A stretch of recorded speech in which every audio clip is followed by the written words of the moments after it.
ചെമ്പുകാവിലെ കൊച്ചമ്മുവിന് കൂലിപ്പണിയാണ്. കുപ്പിയും പാട്ടയും പെറുക്കി വിൽക്കും അവർ. ഭർത്താവ് മരിച്ചപ്പോൾ മക്കളെ വളർത്താൻ രാപ്പകലില്ലാതെ പണിയെടുത്തു. കൊച്ചമ്മുവിന്റെ മകൻ പലപ്പോഴും സ്കൂളിൽ വൈകിയെത്തും. ഉച്ചയ്ക്ക് കഴിക്കാൻ വീട്ടിൽ പോകില്ല.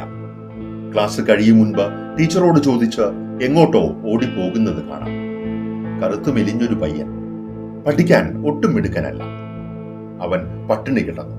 മൈതാനങ്ങളിൽ സോഡ വിറ്റ് നടന്നു. അവന്റെ എഴുത്തും വായനയും എല്ലാം ഒരു തുകൽപന്തിനെ ചുറ്റിയായിരുന്നു.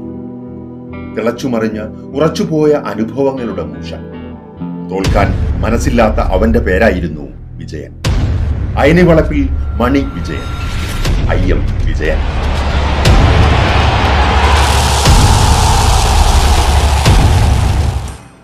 മുന്നേറ്റത്തിൽ കാണാം, മധ്യനിരയിൽ കാണാം, പ്രതിരോധത്തിലും കാണാം.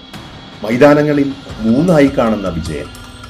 കാൽപന്തിലെ കോപ്പി ബുക്ക് ശൈലി അയാൾക്ക് വഴങ്ങില്ല. ചിത്രീകരിക്കാത്ത അത്ഭുത ഗോളുകൾ പലതും ഓർമ്മയുടെ താളുകളിൽ അടയാളപ്പെടുത്തുന്നു. മലയാളികൾക്ക് ഇവൻ കറുത്തമുണ്ട്, ബംഗാളികൾക്ക് ഇവൻ കാലോഹാരി. ഫുട്ബോൾ വികാരം രക്തത്തിലുള്ള ഓരോ ഇന്ത്യക്കാരന്റെയും ചിരകളിൽ ആ പേര് ചേർന്നൊഴുകി. Kerala Police, Mohun Bagan, East Bengal, FC Cochin, Churchill Brothers തുടങ്ങിയ ക്ലബ്ബുകൾക്കായി 250 ഗോൾ.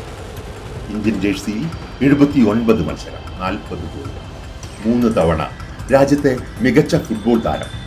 1995 സിസേഴ്സ് കപ്പിൽ സിസർ കട്ടിലൂടെ നേടിയ മാന്ത്രിക ഗോൾ.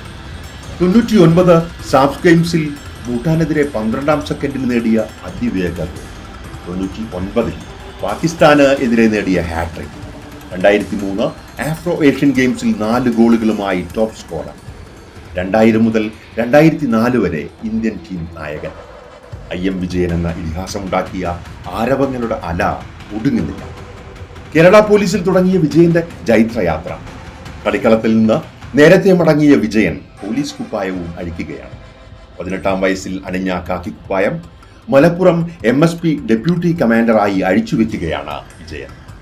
അപ്പോഴും വിജയൻ പറയുന്നു, ഫുട്ബോളിനെ ജീവിതത്തിൽ നിന്ന് അഴിച്ചു മാറ്റാനാകില്ല. ഇനിയും പറ്റാവുന്നത്ര കളി തുടരും.